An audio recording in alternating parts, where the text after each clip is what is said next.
When she knocked on his door that night, he thought she needed help. He never imagined she was about to change his entire life. Jake had been living alone in apartment 4A for almost 3 years now. His life had become a comfortable routine that he rarely questioned. Wake up at 7, coffee and toast, drive to his office job at the advertising company downtown, come home around 6, order takeout, watch TV, and sleep by 11. Weekends were for laundry, grocery shopping, and the occasional movie.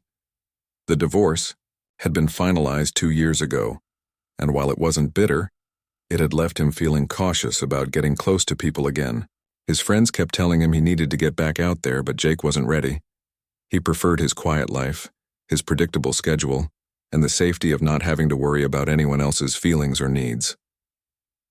The apartment building was old but well-maintained, with thick walls and friendly neighbors who mostly kept to themselves.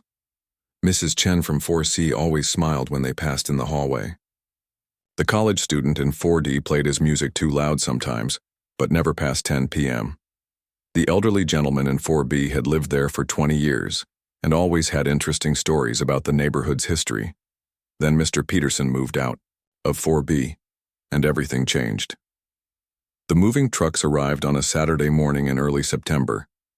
Jake watched from his kitchen window as boxes and furniture made their way up to the 4th floor. He caught glimpses of the new tenant directing the movers, but didn't get a clear look until later that evening when he was coming back from the grocery store. She was standing in the hallway, struggling with what looked like a large canvas painting and several bags of art supplies. Her dark hair was pulled back in a messy bun, and she had paint stains on her jeans. When she looked up and saw him, she smiled the kind of smile that made him forget what he was going to say. "Hi there," she said, slightly out of breath. "I'm your new neighbor, just moved into 4B. This building has some narrow hallways, doesn't it?" Jake set down his grocery bags and, without thinking, reached out to help steady the painting. "Yeah, it takes some getting used to. I'm Jake, from 4A. "Nice to meet you, Jake. I'm Lisa. Thanks for the help." As they maneuvered the painting through her doorway, Jake noticed her apartment was already filled with artwork, easels and canvases in various stages of completion. The space felt alive and creative, in a way that made his own neat, minimal apartment seem almost sterile. "You're an artist," he said, stating the obvious. Lisa laughed. "Art teacher, actually, at the community college downtown. But yes, I paint in my spare time. Sorry about all the mess. Moving is chaos." "No problem at all. If you need anything, I'm right across the hall." Over the next few weeks, Jake found himself looking forward to their brief encounters in the hallway. Lisa was friendly and easy to talk to, but not in a way that felt forced or artificial. She was genuinely interested in people and had a way of making even mundane conversations feel meaningful. When she locked herself out one evening and needed to call a locksmith, Jake offered to let her wait in his apartment. They ended up talking for 2 hours over cups of coffee, and he learned that she had moved here from across the state to start fresh after ending a long relationship. She talked about her dreams of opening her own art studio someday, and he found himself sharing things he hadn't talked about in years, like the novel he'd started writing in college but never finished. "You should pick it up again," she said when he mentioned it. "Life's too short to leave dreams sitting in drawers." Jake started taking different routes through the building just to increase the chances of running into her. He began timing his grocery trips to coincide with when she usually came home from work. When she asked to borrow sugar for a recipe she was trying, he bought extra groceries so he'd have things to offer if she needed them again. But despite their growing friendship, Jake kept his feelings carefully controlled. Lisa was warm and open, but he didn't want to misread the situation. She was being neighborly, nothing more. He'd made that mistake before, reading more into friendships than was actually there. Still, there were moments when he wondered if she felt it too. The way she lingered in conversations, asking follow-up questions about his work and his interests. How she remembered small details he'd mentioned in passing. The way her eyes lit up when she saw him, like she was genuinely happy he was there. One evening in late October, Jake was settling in for another quiet night at home. He'd ordered Chinese takeout and was browsing through streaming services, trying to decide between a documentary about ocean life and an old action movie he'd seen a dozen times. The weather had turned cold, and he was grateful for his warm apartment and comfortable routine. The knock on his door came at exactly 8:15. It was sharp and urgent, not the gentle tap of someone making a casual visit. Jake muted the TV and walked to the door, wondering if Mrs. Chen needed help with something or if the college student was locked out again. When he looked through the peephole, his heart jumped. Lisa was standing in the hallway, and something was different. She wasn't carrying art supplies or grocery bags. She wasn't dressed in her usual jeans and paint-stained shirts. Instead, she appeared to be wearing a bathrobe, her hair damp as if she'd just gotten out of the shower. Jake's first thought was that something was wrong. Maybe there was a problem, with her plumbing or her heat wasn't working. The building was old and things broke down regularly. He quickly unlocked the door and pulled it open. "Lisa, is everything okay?" She looked at him for a long moment, her expression serious but not distressed.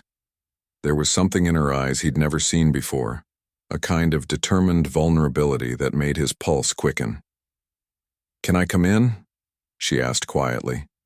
Jake stepped aside without hesitation, and she walked past him into his living room.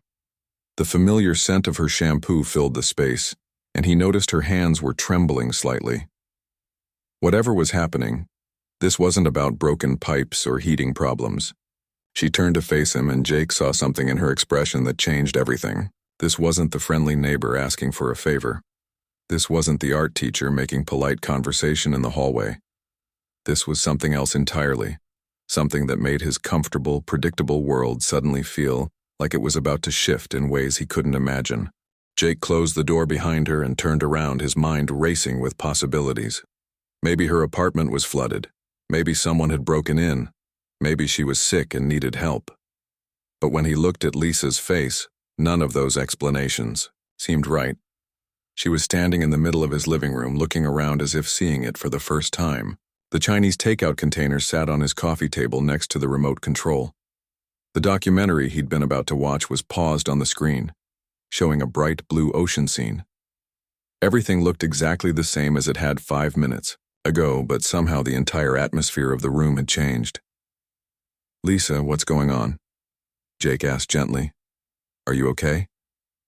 She took a deep breath and looked directly at him. "My heating broke down," she said, but her voice sounded strange, like she was reading lines from a script she wasn't sure she believed in. "Oh," Jake said, relief flooding through him. "That's terrible, but we can fix that. I can call the building manager, or if you want, you can stay here tonight.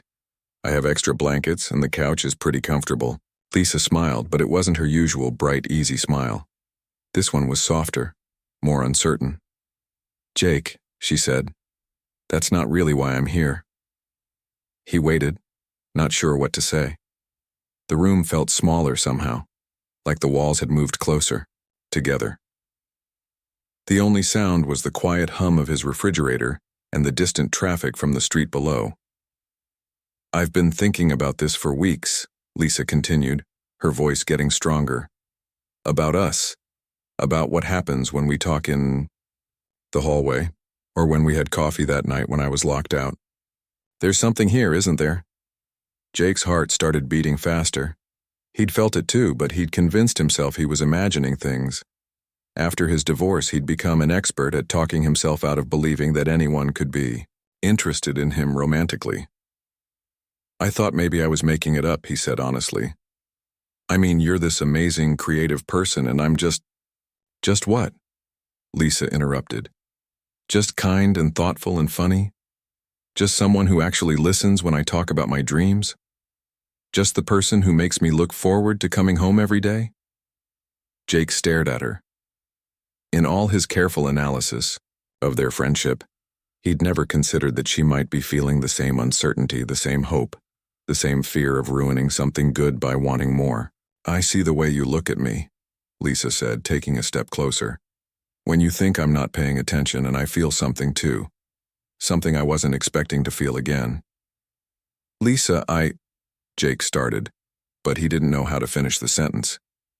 Part of him wanted to tell her about all the nights he'd lain awake thinking about her laugh, or how his day felt brighter whenever he saw her. But another part of him was terrified that saying those things out loud would somehow break the spell. "I know this is crazy," Lisa said. "I know we're neighbors and we should probably take things slow and be sensible about this. But I've been sensible my whole life, and where has it gotten me? I moved here to start over, to stop being afraid of taking chances." She reached up and pulled the elastic band from her hair, letting it fall loose around her shoulders. The gesture was simple, but something about it felt significant, like she was literally letting her guard down. "I came over here tonight because I couldn't stand wondering anymore," she said. "Couldn't stand pretending that this is just friendship when we both know it feels like more. I came here because I wanted to be honest about what I'm feeling." Jake took a step toward her and then stopped. "What are you saying?" Lisa looked at him with an expression that was both brave and vulnerable. "I'm saying that I've been thinking about you. A lot. I'm saying that when I see you in the hallway, my whole day gets better. I'm saying that I've never done anything like this before. But I couldn't sleep tonight without knowing if you feel it too." The air between them seemed to crackle with possibility. Jake realized that this was one of those moments that changes everything. The kind of moment you look back on years later and remember exactly where you were standing, what the room smelled like, what song was playing in the distance. "I do feel it," he said quietly. "I've been feeling it since the day you moved in." Lisa's face lit up with relief and joy. "Really? Really? I just didn't think... I didn't want to assume..." "Jake," Lisa said, reaching out to touch his arm. "We're both adults. We both feel something. Why are we making this so complicated?" He looked down at her hand on his arm, then back up at her face. She was right. They were making it complicated because they were both scared, both carrying baggage from previous relationships, both afraid of getting hurt again. "I don't want to mess this up," Jake said. "Whatever this is." "Then don't," Lisa said simply. "Just be here with me. Right now. We don't have to figure out what happens tomorrow or next week, we just have to be honest about tonight." Jake felt something shift inside him, like a door he'd kept locked was finally opening. For 3 years, he'd been living carefully, safely, avoiding risks and protecting himself from disappointment.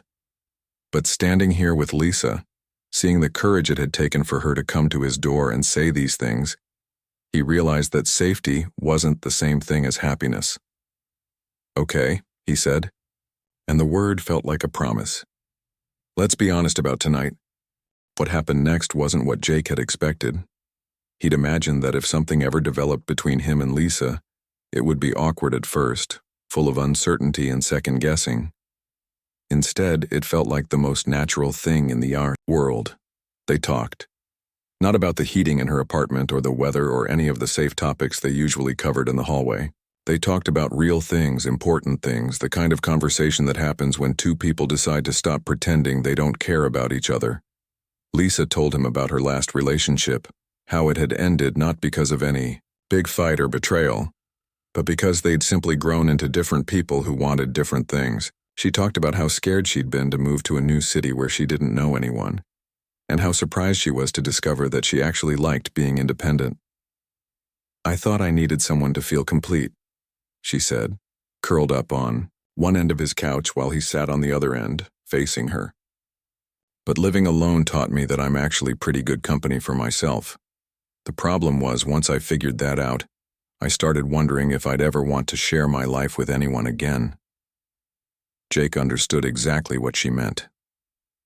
"That's how I felt after my divorce, like maybe I was just meant to be alone and that was okay. I got comfortable with it. But then you moved in across the hall," Lisa said with a smile. "And suddenly being alone didn't feel as appealing anymore." They talked about their dreams, the ones they'd put on hold or convinced themselves were impractical. Lisa wanted to open her own art studio, a place where she could teach classes and work on her own paintings without having to worry about college bureaucracy or budget constraints. Jake had always wanted to write, not just the marketing copy he produced at work, but stories that meant something. "Why did you stop writing?" Lisa asked. Jake thought about it. "I guess I convinced myself I wasn't good enough. After college, Everyone else seemed to have their lives figured out, and I felt like I was still playing pretend. So I got a practical job and told myself that writing was just a hobby. Do you still think about the stories you wanted to tell?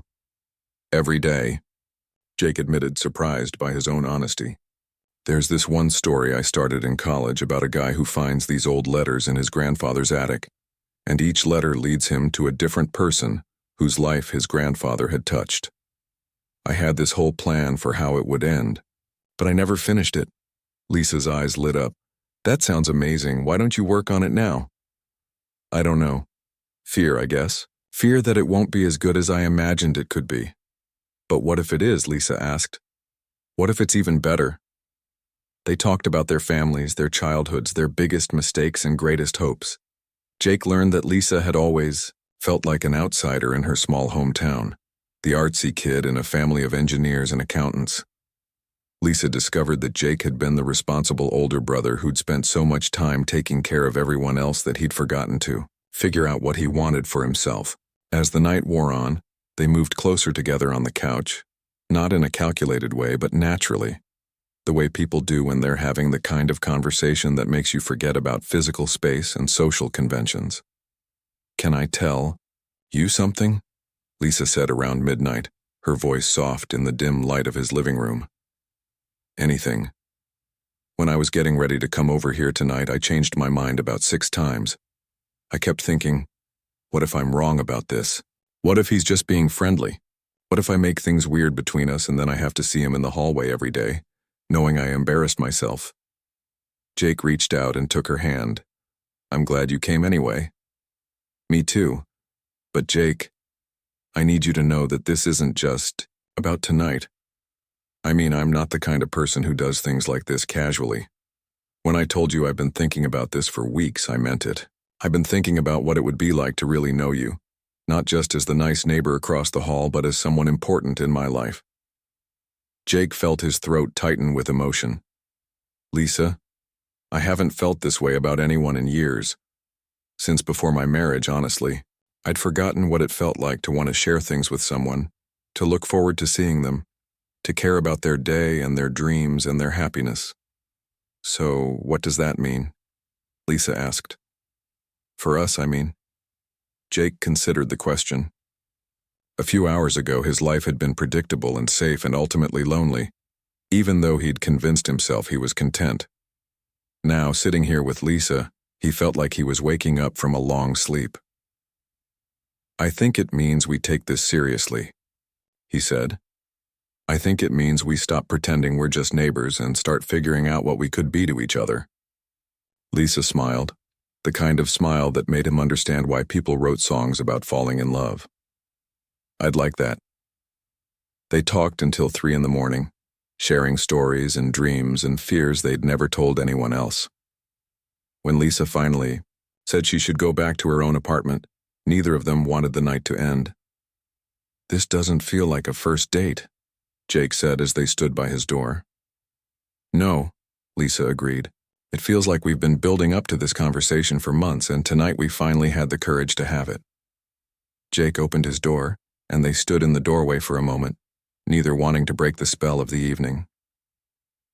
Thank you, Lisa said, for being honest with me tonight, for not making this weird or complicated. Thank you for being brave enough to knock on my door. Lisa stepped across the hall to her own apartment, then turned back. Jake, I know my heating isn't really broken, Jake laughed. I know. Good, she said. I just wanted to make sure we were being completely honest with each other. As she disappeared into her apartment, Jake stood in his doorway for a long moment, looking at her door and trying to process everything that had just happened.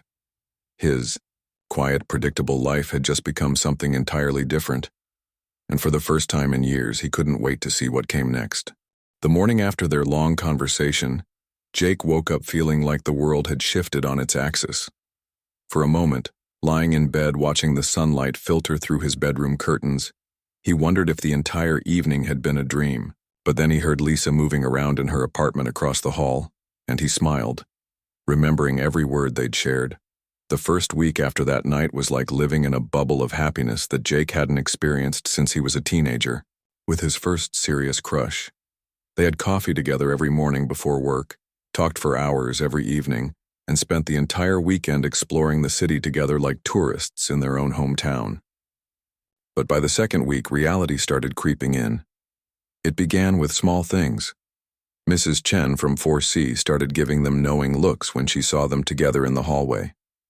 The college student in 4D made a joke about thin walls that made Lisa blush and hurry into her apartment. Jake noticed the building manager glancing at them curiously when they walked into the lobby together on a Sunday morning, both carrying coffee cups and wearing the same clothes they'd had on the night before. "People are starting to notice," Lisa said one evening as they sat in Jake's living room sharing takeout pizza. "Does that bother you?" Jake asked, though he could see from her expression that it did. Lisa sighed.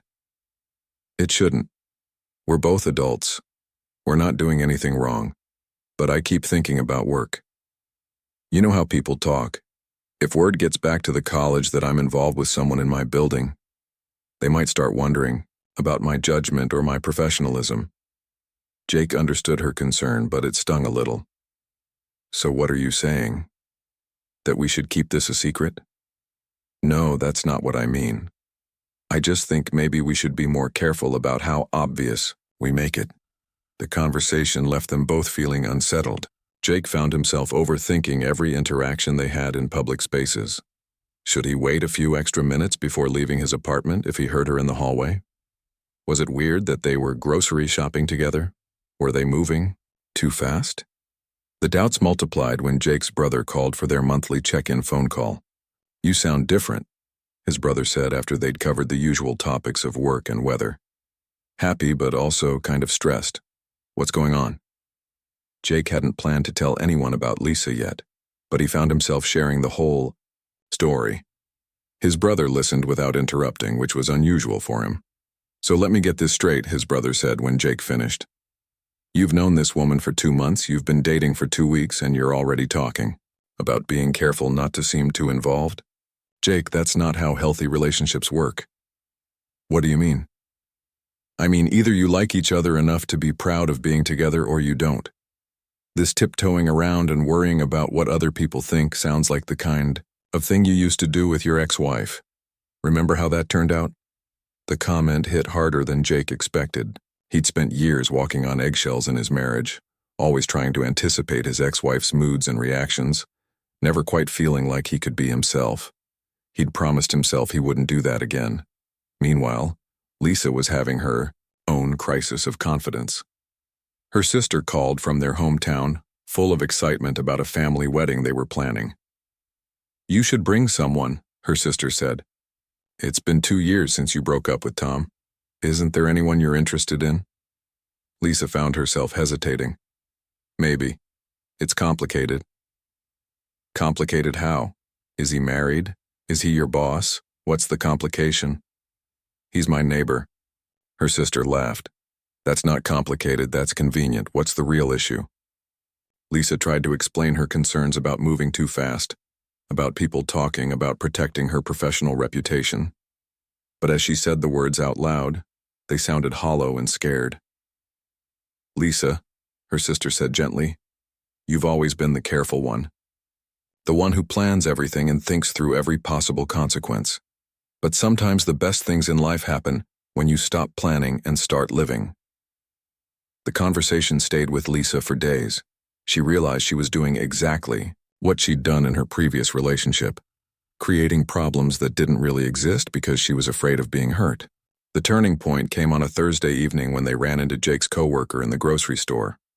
The woman was friendly and clearly curious about Lisa, asking questions about her job and how long she'd lived in the building. After she left, Jake and Lisa walked home in uncomfortable silence. "She's going to tell everyone at your office about us," Lisa said as they stood outside their apartment doors. "Probably," Jake agreed. "Does that bother you?" Lisa looked at him, really looked at him, and saw something in his expression that made her heart ache. He looked tired and guarded, like he was preparing himself for disappointment.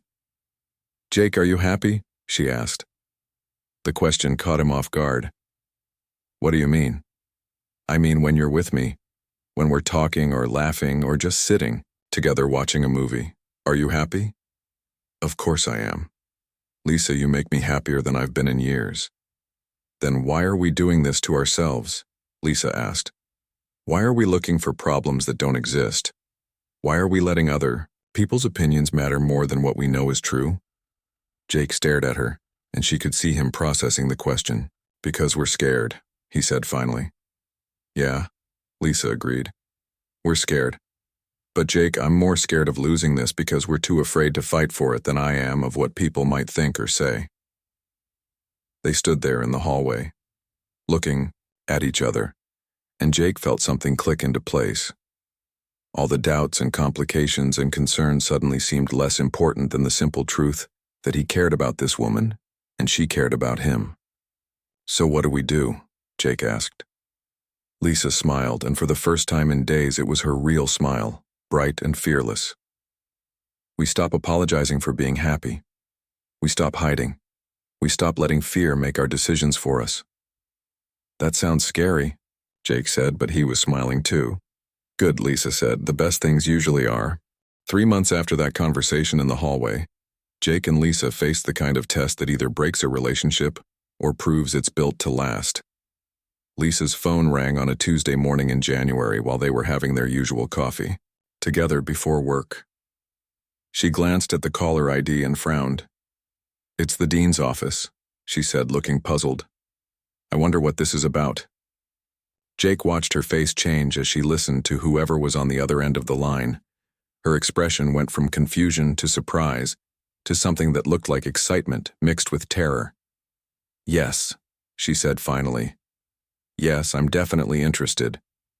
Can I have a few days to think about it? When she hung up, she stared at the phone for a long moment before looking at Jake. What was that about? He asked, though something in his stomach was already telling him he didn't want to know. Remember that application I submitted back in October for the head of the art department at the state university? Jake remembered. Lisa had mentioned it casually one evening, calling it a long shot that she wasn't really expecting anything from. It was her dream job, the kind of position that would let her design her own curriculum and have real influence over how art was taught. They want to interview me, Lisa continued, in person, next week.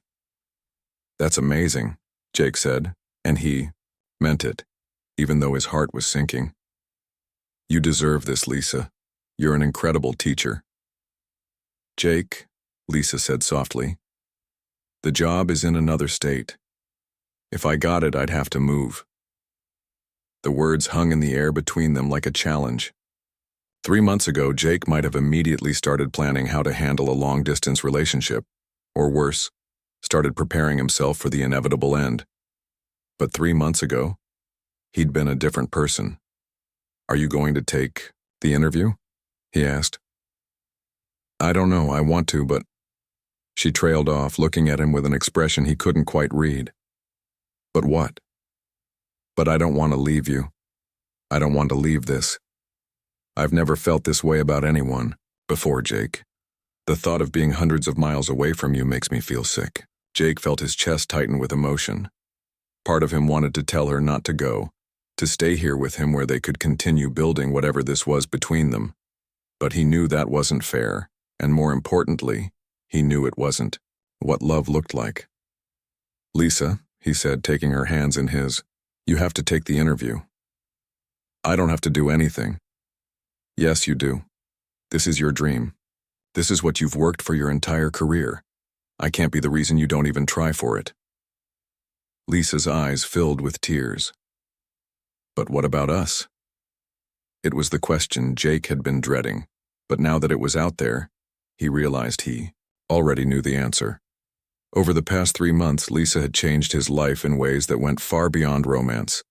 She'd pushed him to start writing again, to take risks, to stop settling for a life that felt safe but empty. She'd shown him what it meant to be with someone who truly saw him and loved him for who he was. Lisa, do you remember what you told me that first night? About how you came here to stop being afraid of taking chances? She nodded. Well, you taught me the same thing. You taught me that the worst thing isn't getting hurt or disappointed, The worst thing is being too scared to try. So if you get this job, we'll figure it out. And if you don't, that's okay too, because at least we'll know you went for what you wanted." Lisa stared at him. "You'd really be okay with me leaving?" "I'd be heartbroken," Jake said honestly, "but I'd also be proud of you. And I'd rather have a chance at something real with you, even if it's complicated and difficult, than have you stay here and always wonder what might have happened." Lisa took the interview. She flew out on a Thursday and came back on Sunday, and Jake could tell from her face when he picked her up at the airport that it had gone well. "They offered me the job," she said as they drove home through the city they'd explored together over the past months. And I told them I needed to talk to someone important before I could give them an answer." Jake pulled over into a parking lot and turned to look at her. "Lisa, what do you want to do?" "I want to take the job," she said. "It's everything I've dreamed of. The salary is better, the resources are incredible, and I'd be working with some of the most innovative art educators in the country." Jake nodded, trying to keep his expression supportive even though his heart was breaking. "But," Lisa continued, "I also want to be with you. And I've been thinking about something you said the other day, about how you never finished that novel, because you were afraid it wouldn't be as good as you imagined it could be. What about it? What if it could be better than you imagined? What if we both took a leap of faith?" Jake didn't understand what she was getting at. Lisa took a deep breath. "The university has a great English department. They're always looking for adjunct professors, especially people with real-world experience in writing and marketing. What if you came with me?" Jake stared at her. "Are you asking me to move across the state with you?" "I'm asking you if you want to start a new life with me, both of us, together. I'm asking if you're ready to stop playing it safe and see what happens when we both go after what we want."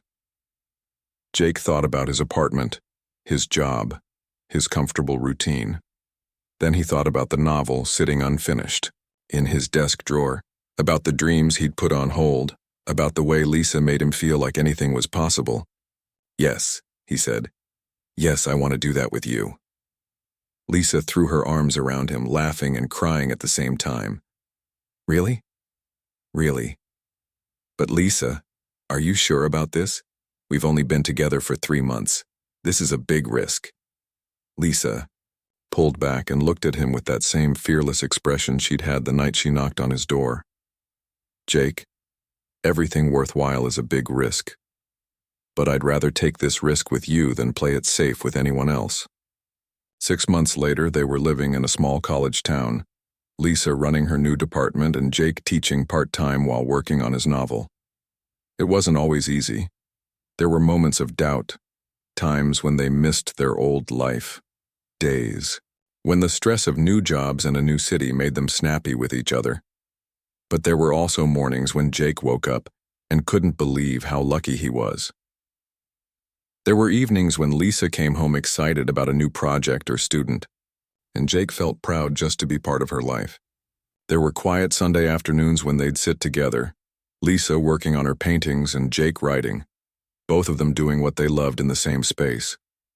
One evening, almost a year after that night when Lisa had knocked on his apartment door, Jake was working on his laptop when she came and sat beside him on their couch. "What are you writing?" she asked. Jake smiled. "A story about a guy who thinks he has his life all figured out and then his new neighbor changes everything." "Is it any good?" "I don't know yet, but I'm not afraid to find out anymore." Lisa leaned against his shoulder and read over what he'd written. "I think it's going to be amazing." "What makes you so sure?" "Because," Lisa said, "it's a story about taking chances, and those are always the best kind."